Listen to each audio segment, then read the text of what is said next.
呢度葉天恩塔羅頻道啊，霹靂卡 Love Message Shots， 先靜落嚟，深呼吸，揀以上呢4組。第一組 Love Message， 第一組你而家有啲混亂啊，因為你而家處於一個能量嘅轉變期，可能你感情方面呢係好多選擇，又或者你係被選嘅一個。首先而家牌呢就建議你先釐清你嘅感覺啊，唔好俾其他人影響到你。有啲咩喺你面前，你係會覺得對你嚟講係重要嘅呢？人事物感情方面。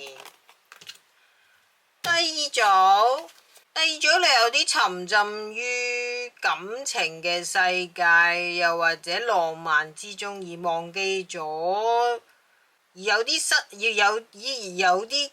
而傾向有啲失控嘅狀態。呢度牌咧就建議你唔好太過沉迷而疏於平常日常嘅事務同埋工作啦。第三組，第三組，係啊，而家你可能有一個感情方面嘅重組，又或者一個大突破，因為你需要鼓起最大嘅勇氣先至可以走到出去，係冇錯，係非常之令到你恐慌，甚至乎覺得冇乜安全感。但係呢個牌呢，就建議你要 keep an open mind， 係可以做到嘅。你係有啲驚嘅，又或者令到你要走出你嘅 comfort zone， 冇錯。第四組。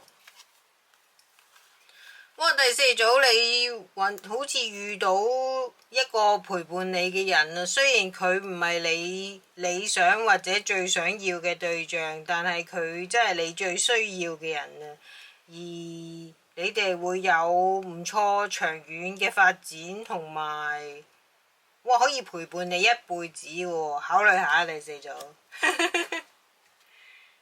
多謝你收看葉天恩塔羅頻道，歡迎訂閱、讚好、分享同埋留言，拜拜。